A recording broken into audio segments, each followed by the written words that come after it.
بسم اللہ الرحمن الرحیم ناظرین السلام علیکم ناظرین.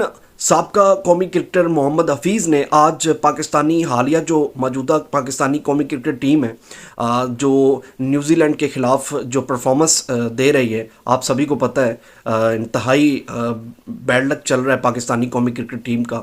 تو انہوں نے پرفارمنس کو مد نظر رکھتے ہوئے محمد حفیظ نے آج جو ہے بہت بڑا سٹیٹمنٹ دیا ہے.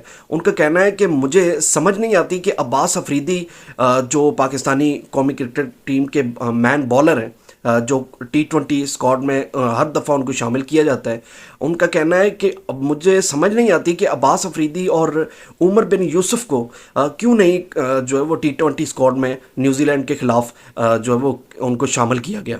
عباس افریدی جو کہ میں سمجھتا ہوں کہ مین T20 اسکواڈ میں بالنگ کا جو ہے وہ کردار ادا کر سکتے ہیں، جن کی حالیہ برسوں جو ہے وہ ان کی پرفارمنس کو مد نظر رکھتے ہوئے ان کی اچھی اکانومی رہی ہے. اور عمر بن یوسف آپ کے ٹاپ جو ہے وہ اوپنر میں شامل ہے، لیکن اس کے بجائے حسن نواز جو ہے وہ مسلسل آپ کھلائے جا رہے ہیں ان کو، اور عمر بن یوسف کو آپ نے موقع نہیں دیا.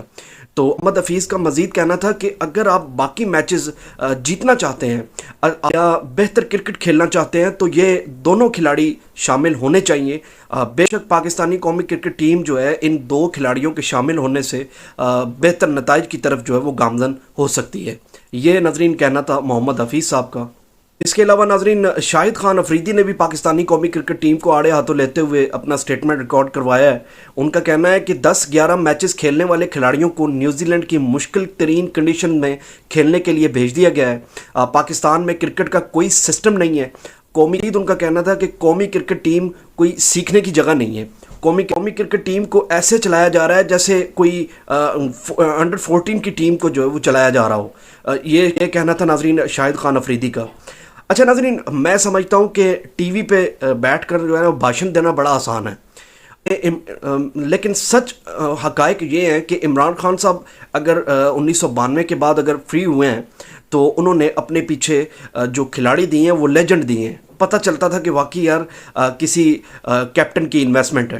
آج آپ دیکھ لیں بابر اعظم کے علاوہ یا محمد رضوان کے علاوہ کوئی ٹیم میں مڈل آرڈر کا پلیئر ایسا ہے ہی نہیں ہے. سمجھ ہی نہیں لگتی، اگر ایک آؤٹ ہوتا ہے تو پیچھے لائن لگ جاتی ہے.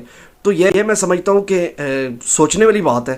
ان کو جو سینئر ہمارے لیجنڈز کرکٹر ہیں، جو ہمارے سینئر کرکٹر ہیں، ان کو مل کر جو ہے وہ اتفاقاً ان کو مل کر جو ہے وہ کوئی نہ کوئی بڑا اقدام اٹھانا پڑے گا.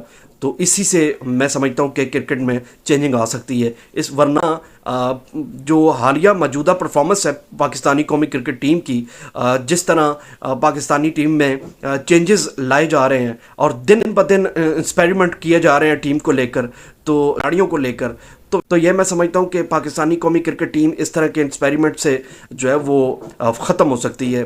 کیونکہ ابھی پرفارمنس جو ہے وہ پاکستانی قومی کرکٹ ٹیم کی حال جو سامنے دیکھنے میں مل رہی ہے وہ بالکل صفر کارکردگی جو ہے وہ سامنے دیکھنے کو مل رہی ہے.